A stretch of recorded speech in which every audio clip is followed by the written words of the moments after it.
कई बार ऐसा होता है ना कि जब आप कुछ करना चाहते हो, जैसे कि for the longest time I have wanted to share my views, whatever I am feeling, whatever my opinion about things और whatever is going in my heart. तो कई बार ऐसा होता है कि अपन सोचते हैं एक परफेक्ट मोमेंट का वेट करें, या फिर मोबाइल को कहीं एक परफेक्टली ऐसा सेट कर ले, एक माइक ले ले, एक ट्राईपॉड स्टैंड, ये सब करके अपन बहुत सारे लोगों की वीडियोस देखते हैं कि किस तरह से हम उनकी तरह बात करना सीखें। लेकिन पॉइंट ये है, इन सब चीज़ों के पीछे सत्य क्या है, तुम क्या हो।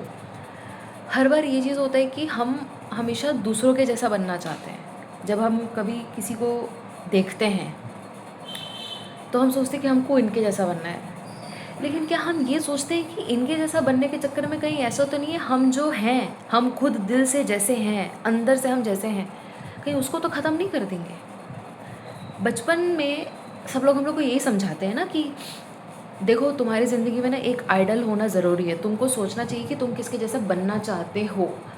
कभी कोई ये क्यों नहीं बोलता है कि तुम सोचो कि तुम कैसा बनना चाहते हो, तुम कैसे इंसान हो। कभी कोई ये चीज़ क्यों नहीं समझाता कि तुम अपने अंदर झांक के देखो कि तुम कैसे इंसान हो।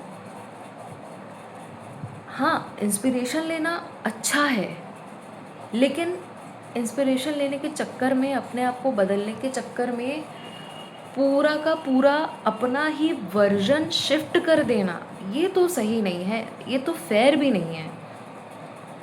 जब हम भगवानों की कथा सुनते हैं, शिव जी का कैरेक्टर हम जानते हैं, वो कितने शांत स्वभाव के हैं, लेकिन जब उनको गुस्सा आता है तो इट्स लाइक भाई, कृष्ण जी इतने चंचल है, राम जी एकदम मर्यादा पुरुषोत्तम। हमको सबका नेचर पता है।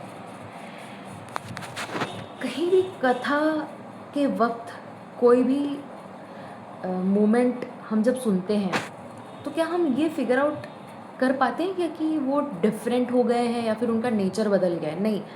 कृष्ण जी की लीलाएं जब हम सुनते हैं, उनके पूरे कथा में, उनकी पूरी लीला में उनका जो चंचलपना है वही दिखता है। राम जी की कहानी स्टार्टिंग से एंड तक वो फिक्स है कि वो मर्यादा पुरुषोत्तम ही है, इसीलिए उनका मर्यादा पुरुषोत्तम पड़ा है। शिव जी की कहानी जब हम सुनते हैं, शिव जी की कथा जब हम सुनते हैं, तब हर एक मोमेंट पे उनका जो नेचर है, कोर नेचर, भगवान का भी जो कोर नेचर हमको बताया जाता है वो भी सेम है।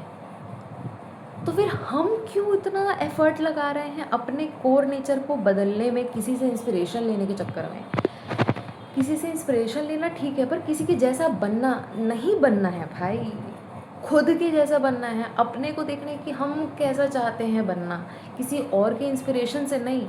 खुद अपने दिल से, हमारे अंदर का बच्चा कैसा चाहता है कि हम कैसा बने, वो ज़्यादा इम्पोर्टेंट है।